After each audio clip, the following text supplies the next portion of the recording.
Good morning, everybody, and welcome to the Morning Drive Podcast. I am your host, John.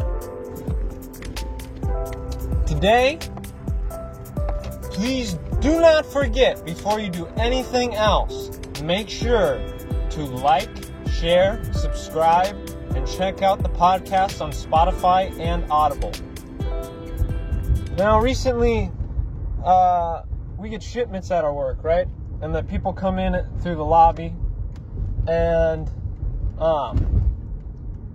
some guy, it's a lot of like male guys, you know, but sometimes there's very specific things.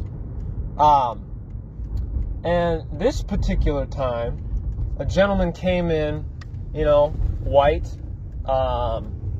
male. He was probably straight too. Can only imagine he was at least 6'5". Definitely taller than me, that's for sure. Something grinding my gears about him, you know? Just when somebody enters the room like that. So I size this guy up, right? And I think, something's missing about this guy. And I wonder, what is the one thing that's missing about this guy? Besides his lack of social awareness, and his lack of compassion for other human beings, he's missing a mask. He's missing a mask. I cannot believe it. I move my office chair like inches further away from him because I cannot be close to him. Now, I don't know if he was going to pull the I have a pre-existing condition or something like that, but I didn't even ask. I just gave this guy dirty looks, and I acted real nasty to him the whole time. Now, that isn't because he was not wearing a mask, you know? So he had that going for him, but the white 6'5", he was straight. Probably got drunk on the weekend. All things pointed to him being a Donald Trump supporter. And I said, no, I cannot have this in my office, even though I'm not the boss. I like to think I am. I have fantasies in my head. So anyways, I was whispering about this guy behind his back and everything. I was telling my coworkers, this guy's a Trump supporter. And before he left, I tied his shoelaces together so he would trip. And of course he did, because I've done this before. And he ended up hitting his head on one of the tiles that was sticking out on the floor because of the way that the contractors had done it. They did it really shitty. So the tile becomes uneven and starts to protrude. So he ended up with a big gash on his head. And when he realized, after squirming around on the ground, what was going on, after he realized that his shoelaces had been tied together, and that was the cause and the reason for him tripping, he immediately started screaming, "Who tied my shoelaces together?" But much deeper and much scarier, and through his beard. "Who tied my shoelaces together?" And at this point, I was in just a great amount of fear. I didn't know if this guy was going to exercise his Second Amendment rights on me, because I feel like he automatically knew it was me, you know? Just by looking at me. He knows I'm what's trying to eradicate him. So I go straight to the bathroom. I try and take a piss. He's still screaming. People are trying to help him. He's squirting blood everywhere. Another coronavirus risk. These people aren't social distancing. They're trying to put Band-Aids on him. He's yelling, "Who tied my shoelaces together?" So finally I decide to come out of the bathroom, right? And mind you, this is still Tuesday. And I walk up to him. I look him in the eye. He knows exactly what's going on. I'm the guy that tied his shoelaces together. There's silence. Everybody's looking at us, looking at each other. And I say, well, I guess you shouldn't have supported Donald Trump. You know, I think I really got him. I think I might have swayed him. I think he really thought twice about his political decisions after I tripped him by tying his shoelaces together and after he had a giant gash in his head from a tile on the concrete floor. So, that was my Tuesday.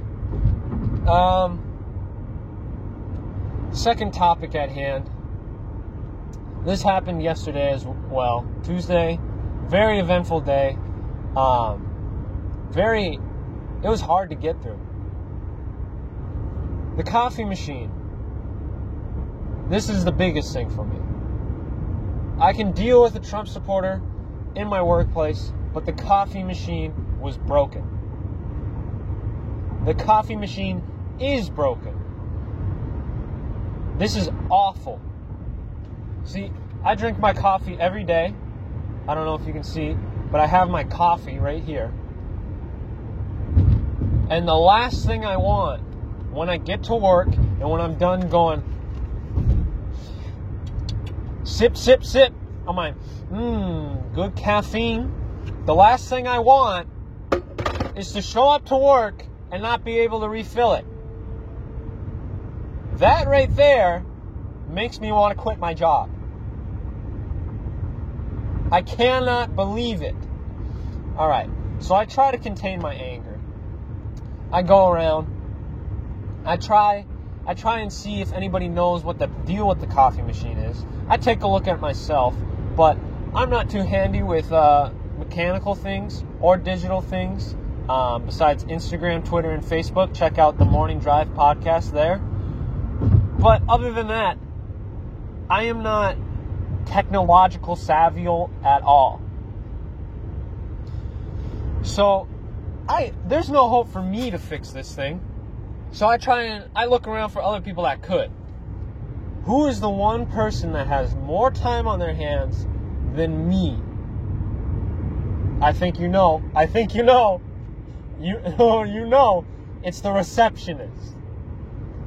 If there's one thing that's true about receptionists, they always have time on their hands. So I go over to the receptionist. I say, Kelly, what do you know about the coffee machine? She says, it's broken. I say, smart girl. She says, I've called Keurig to try and get it fixed. I say, well, how did the conversation go with Keurig? She says, well, I don't know if it went well. She didn't get what we needed, right? Because she wasn't able to get the point across that this was urgent. So I say, Kelly, this is life or death, all right? If I don't have my coffee, I'm going to fucking trip another Trump supporter. She said, I understand. That guy definitely was a Trump supporter. I say, Kelly, do not kiss my ass, all right? What do you know about the status of the coffee machine? She tells me, Keurig says the parts that the coffee machine needs have not shipped yet. Now I'm in disbelief. At our place of work, we pride ourselves on great customer service. And you know what that great customer service is fueled by? Keurig. You know what that great customer service cannot be fueled by? If the fucking Keurig isn't there. I say, thanks for nothing, Kelly. I head back to my desk. So I sit there until lunch. I get absolutely nothing done because I don't have my coffee. And I'm on my way to work right now to probably hear a whole mouthful from my boss. But we'll see. We'll see if the parts have shipped yet even. If they've even fucking shipped. Oh my God. I'm running low! I think that's all the stories I got for you guys today. Facebook, The Morning Drive Podcast. Twitter, @The Morning Drive Podcast. Instagram, @The Morning Drive Podcast. And if you have any questions, please leave them in the comments. If you would like to express any angers that I share as well, please leave them in the comments. And I will talk to all of you tomorrow. Keep on rocking, keep on drinking, coffee that is, and have a great day.